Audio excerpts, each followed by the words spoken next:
উজানি যাইতি, যাত্রাবাড়ি যাইতি, ঢালকানগর যাইতি, কত ভালো ভালো জায়গা আছে। শহীদ নাই এনে গেছিস কে? আমারে কয় কি, আমার পীর সাহেবের অনেক মজেজা।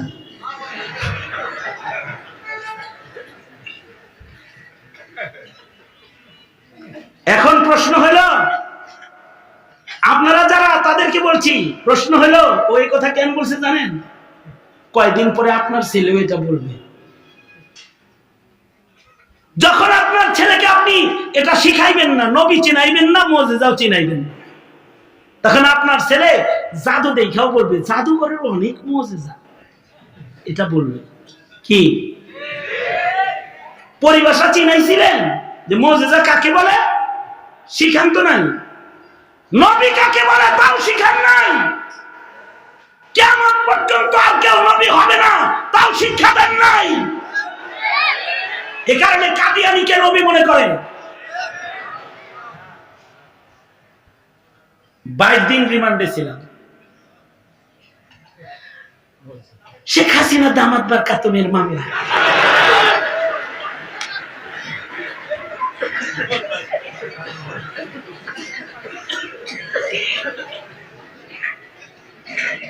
আমি আয়াত পড়ছি শুধু একটা কথা কইবার লেগে, যা কইতেছি সব ভূমিকা, একটা কথা বলার জন্য আয়াত পড়ছি।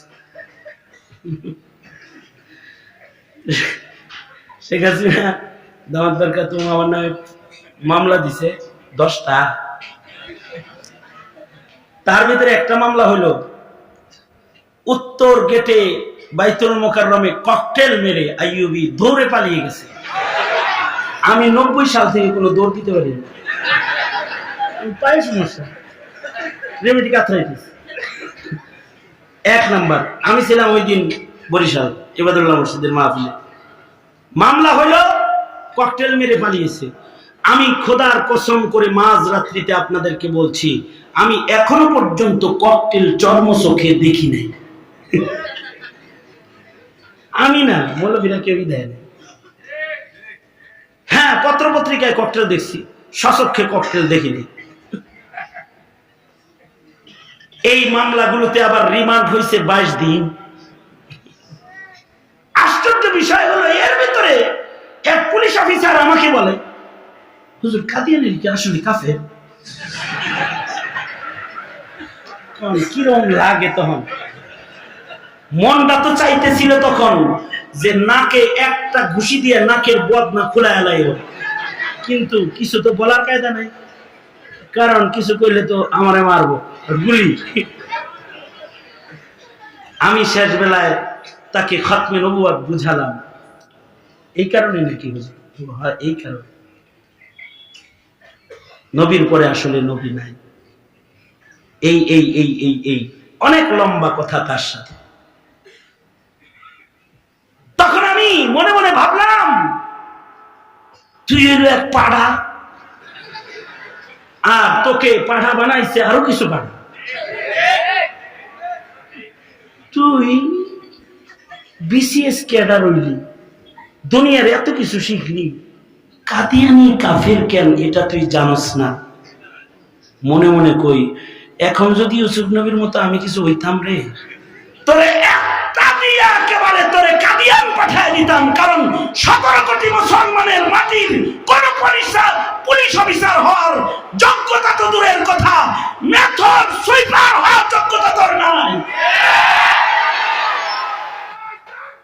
আল্লাহু আকবার, জিয়াদ আকবার,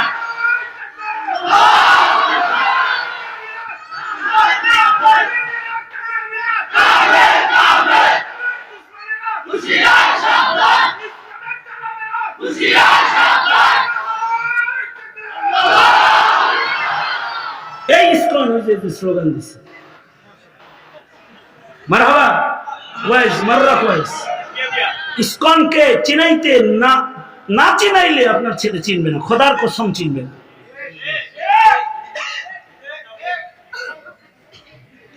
আর একটা কথা ভাগ দিয়ে বলি, ওয়াজ তো অনেকেই করছে 2 দিন, আমি একটু গল্প করি।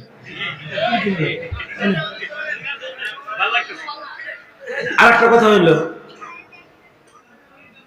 তালিম, ওয়াজ, তরবিয়ত এই যে আমি আপনার করে চিল্লাইতেছি, এইটা ইমান, এইটা ইমান, এইটা ইমান, এইটা ইমান, এইটা ইমান, এইটা ইমান, এই দেশের মৌলবীরা এই কথাগুলো বলে এই কারণেই বেঈমান যারা ওরা আলেমকে জেলখানায় আটকায় রাখে, কারণ ওরা মুমিনের জমিনে ভিন্ন কিছুর চাষাবাদ করতে চায়। অথচ এই যে বয়ান করতেছি আপনাদের কিছু বুঝাইতেছি, আপনার যুবক ছেলেটা এখানে বসে আছে, সে শুনতেছে। এই যে ট্রেন আপ করা, এইটা করলে একটা বিরাল ভালো হয়ে যায়। আমি আমার এক মুসল্লির বাসায় গেছি, এই উত্তরাতে, আপনাদের উত্তরাতে দাওয়াতে গেছি। দাওয়াতে যায় ঘরে ঢুকেই ড্রয়িং রুমে সামনেই ডান পাশে সুন্দর একটা ট্রের ভেতরে কালারিং কালারিং সুন্দর কিছু দানা রাখা। আমি মনে করলাম যে এটা ইঞ্জিনিয়ারিং ডিজাইনের ভেতরে এটা আছে, এরকম একটা কিছু রাখছে। কি এগুলো দেখি তো একটু, আমি হাত দিছি কেবল ধর্ম, উনি হুজুর ধরেন না। কেন কি হয়েছে? এটা বিড়ালের টয়লেট।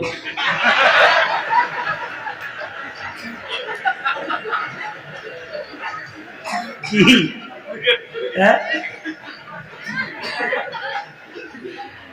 এটা বিড়াল, বিড়াল ওনার বাসায় যে ট্রেন করা যে বিড়ালটা আছে ওর টয়লেট এটা, ওইখানে হাগু করে মুতু করে, এরপরে সুন্দর করে ঢেকে রেখে যায়, নিজে আবার ঢাকা রেখে যায়। ওর এত ট্রেন করা, ট্রেন আপ, এত প্রশিক্ষণটা এত ভালো যে ওর যে মলমূত্র এটা কাউকে ও দেখতে দিবে না, সুন্দর করে ঢেকে দেয়। এবং ওই জায়গায় পেশাব পায়খানা করে, অন্য কোথাও করে না। ওর হাগুমতো ধরলে এই ফ্ল্যাটটা নষ্ট করে না, ওখানে যাই করে। ওর শোয়ার একটা সুন্দর দেখলাম জায়গা আছে, এই খাটের ভিতরে ও শয়, মানে ট্রে আছে, এটার ভিতরে শয়, খাবারের সুন্দর আয়োজন আছে। আরাম কোথায় করবে, ওর খেলার বারান্দায় ওর একটা খেলার জায়গা করে রাখছে, ও বল দিয়ে খেলে, ওখানে একা একাই খেলে। জিগাইলাম দাম কিরম?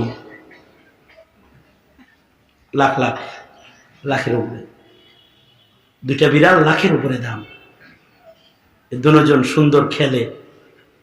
আমি বললাম লাভ কি? লাভ হলো এটা প্রশিক্ষণ করতে। ও আপনি যদি মন খারাপ থাকে, ও আপনার চেহারা দেখলে বুঝবে আপনার মন খারাপ, এমন কাণ্ড আপনার সামনে ঘটাইব যে আপনি হেসে দিবেন। মাশাআল্লাহ, প্রশিক্ষণ দিয়ে যদি বিড়াল রে মনোরঞ্জনের উপযুক্ত করা যায়, মানুষ যদি বিড়ালকে মনোরঞ্জনের উপযুক্ত করতে পারে, বাঘকে যদি সুইমিংয়ে সাঁতার কাটাইতে পারে, অথবা বনের হিংস্র প্রাণীকে যদি বেডরুমে তার সাথে শুয়ে গলাগলি এবং তার সাথে প্রেম ভালোবাসা প্রকাশ করতে পারে, প্রশিক্ষণ যদি প্রাণীকে এত উন্নতি দেয়, যাদেরকে আল্লাহ অল্প আকল দান করেছেন, ইনসানকে শ্রেষ্ঠ নিয়ামত লা হুদুদ আকল দান আল্লাহ তাআলা করেছেন, এই মানুষকে আসমানি জ্ঞান দিয়ে ট্রেন আপ করলে সে শুধু উড়ে বেড়ায় না কবুতরের মতো, সে আল্লাহর জান্নাতে চলে যায়, সে জিনের চাইতে ফেরেশতার চাইতে শক্তিশালী হয়ে যায়। মাটির তৈরি মানুষ যে ইবাদতের ট্রেন আপের মাধ্যমে জিন্নাতের চাইতেও শক্তিশালী হয়, তার দলিল আল্লাহর কোরআন। হযরত সুলাইমান আলাইহিস সালাতু ওয়াস সালাম রানী বিলকিসকে তাওহীদের দাওয়াত দিয়েছেন, হয়তো কালমা পড়বি নয়তো মরবি, দুইটা কথাই ছিল। কথা আইবো কিন্তু আমি। রানী বিলকিস মশওয়ারা করে দেখছে আইলে সমস্যা, রাষ্ট্র তছনছ হবে, চলো আমরা যাই, কালেমা পড়ে মুসলমান হয়ে যায়।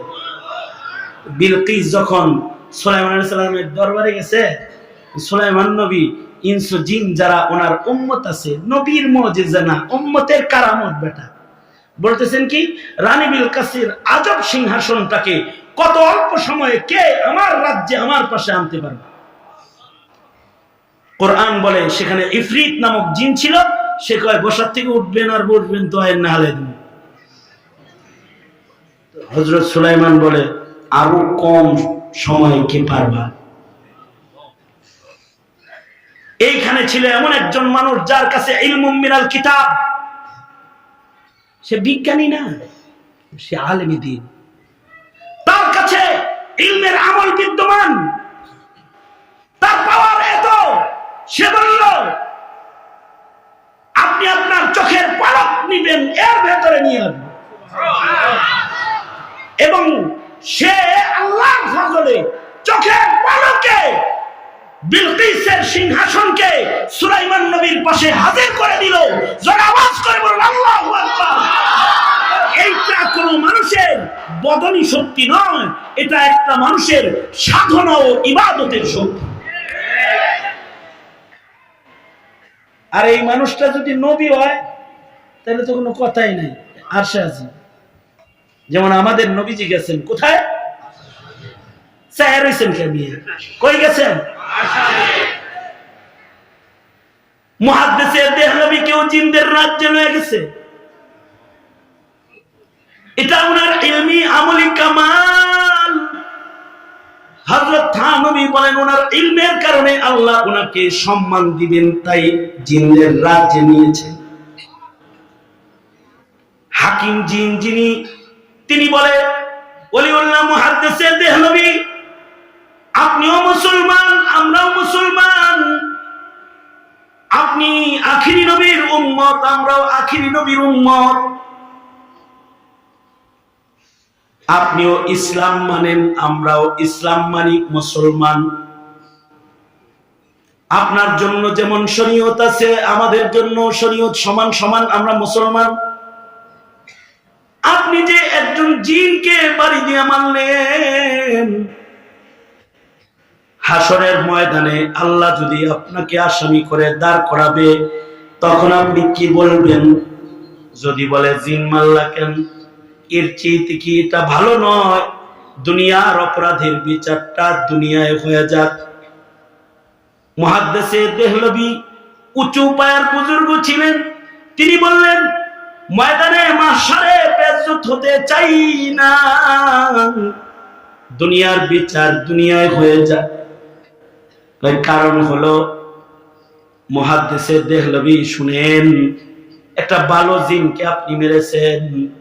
এই বাদশাহ আমাদের মুসলমানদের বাদশাহ, তিনি তার সন্তানগুলাকে হাদিস পড়ার জন্য আপনার কাছে পাঠায়, কারণ আপনি নায়েবে নবী, নবী তো আর নাই, তাই আমরা নায়েবে নবীর কাছে পড়তে যাই।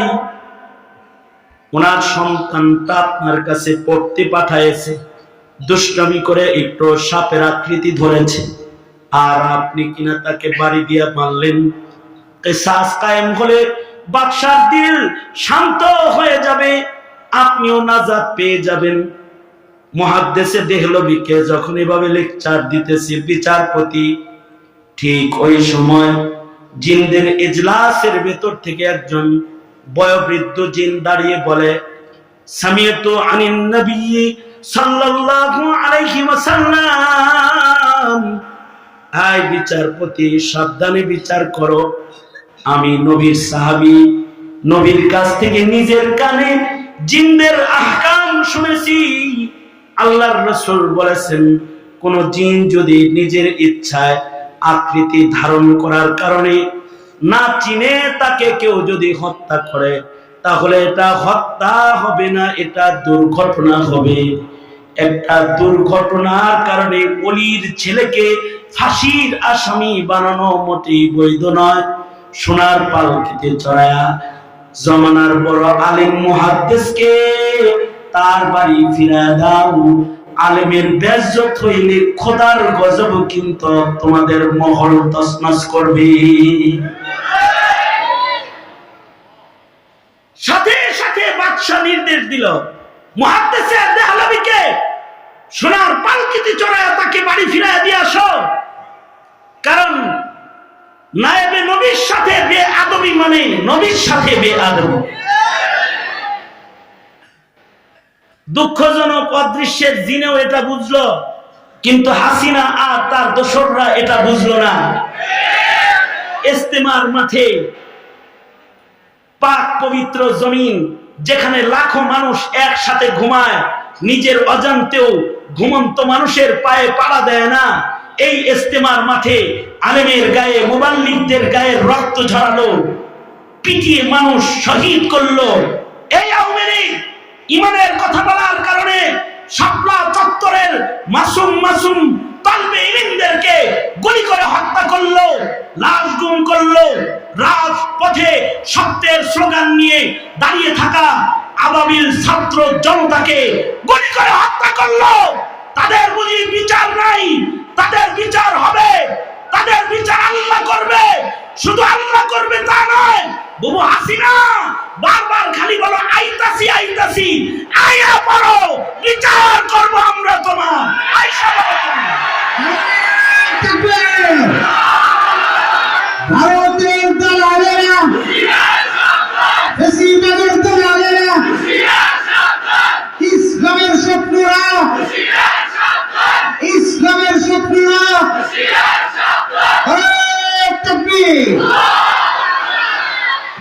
এই সমস্ত হুমকি ধামকি দিয়ে লাভ নাই। যারা আওয়াজ করে বলেন ঠিক না, ঠিক যারা বলেন লাভ নাই। আগে যখন মাহফিলে যাইতাম, আরেকটু গল্প শুনে, এই গল্প মসজিদে করা যায় না, তো মাহফিলে করতেছি। মাহফিলে গেলে আমেরিকার ওয়ার্ড নেতাও যদি মাইক পাইতো, তাহলে উনি ওয়াজ করতেন। তবে ওনার ওয়াজ আর আলেমের ওয়াজের ভিতরে একটু তফাৎ আছে। আলেম বলে আল্লাহ রসুল ইমানের কথা, উনি বলতো হাসিনার কথা। যে আমার নেত্রী প্রতিদিন তাহাজ্জুদ পড়ে, আমার নেত্রী ইশরাকের নামাজ না পড়ে জায়নামাজ থেকে উঠে না, আমাদের নেত্রী ডেইলি কোরআন পড়ে 5 পারা, আমাদের নেত্রী এই পর্যন্ত জামা পরে, গোমটা দিয়ে হিজাব পরে চলাফেরা করে, এগুলো বলতো। আরো কত কিছু বলছে। এত কিছু করলা তো পালায়া যাও কেন? ছাত্র জনতা যে গণভবন ঘেরাও করলা, আগে হেলিকপ্টারে চলে উড়ে চলে গেল। ভালোই করছেন বুবু, গেছেন, ভালো হইছে, কিন্তু যাইয়া তো আর একটা নতুন ইতিহাস করছেন।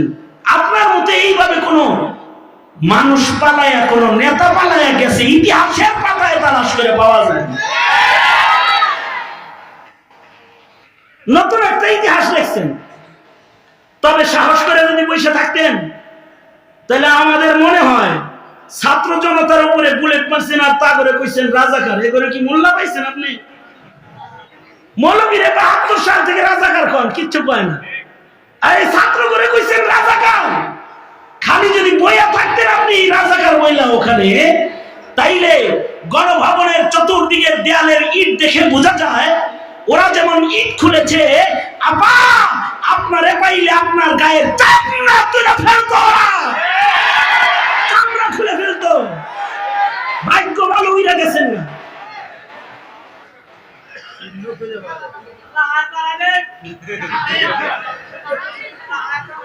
কার আসার লেগা, বিচারের লেগা, তাই ক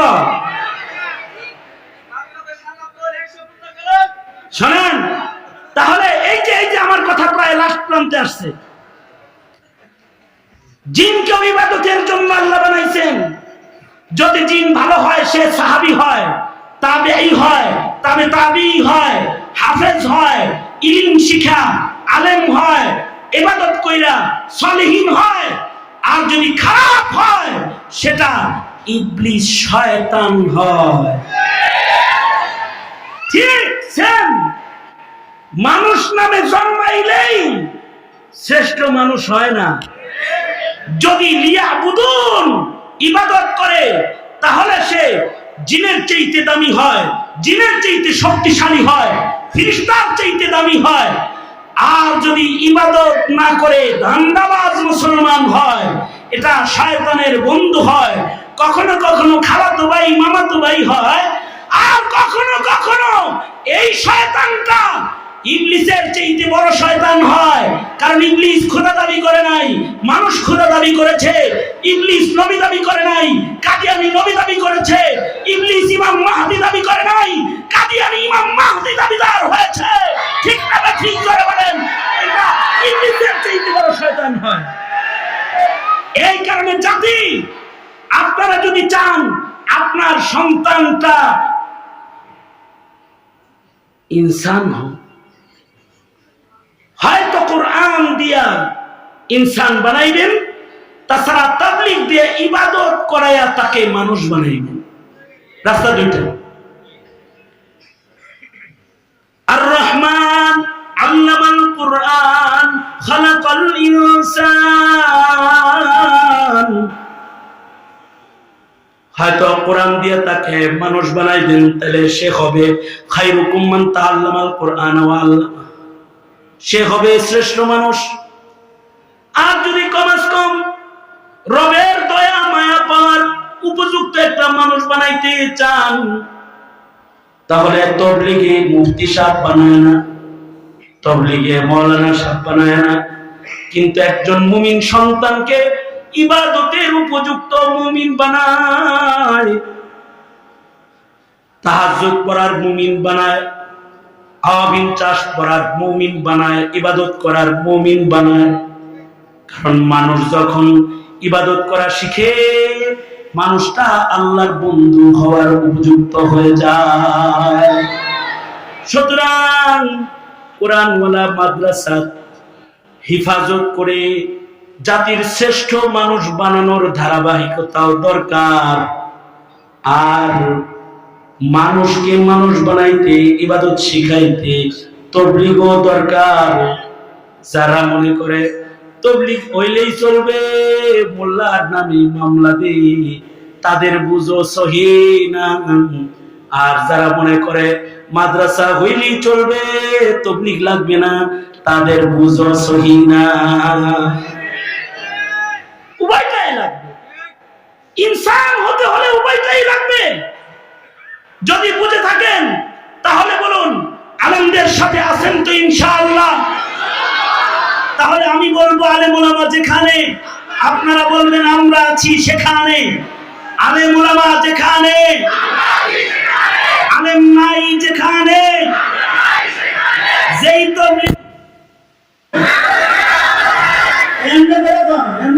যেই তবলিগে আলেম ওলামা নাই,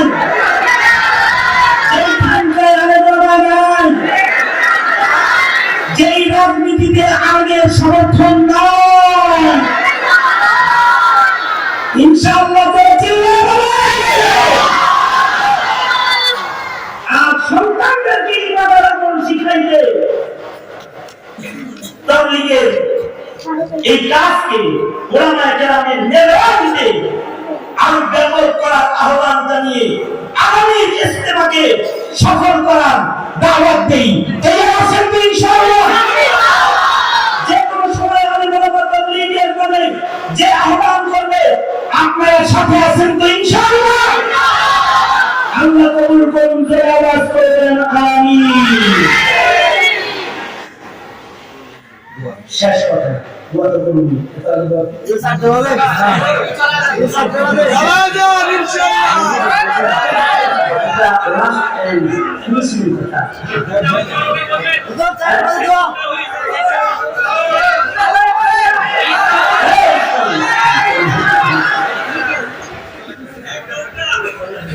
না কথা থাকবেন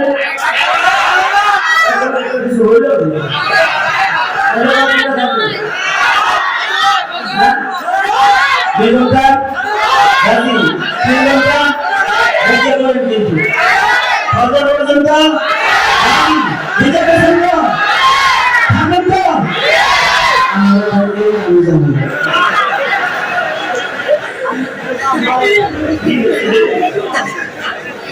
শেষ কথা হলো বর্তমান সরকারকে ধন্যবাদ জানাই।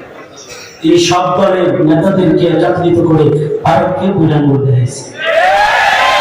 আরেকটু ধন্যবাদ জানাবো, সেটা হলো এই ইসলাম যা আমার মুসলমানকে কুপিয়ে জবাই করে হত্যা করে শহীদ করেছে, তার বিচার করার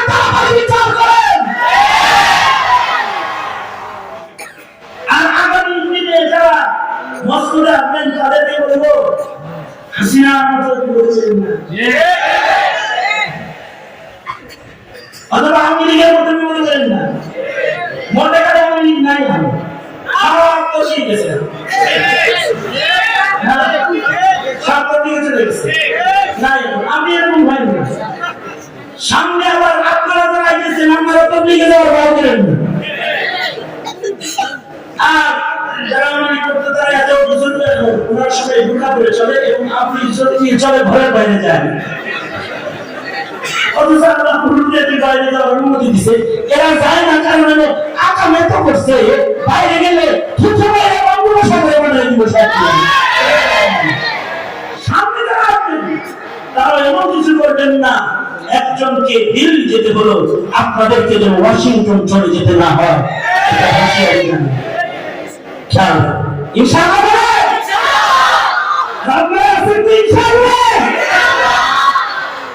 আল্লাহ তো বিধান। আলহামদুলিল্লাহি রাব্বিল আলামিন।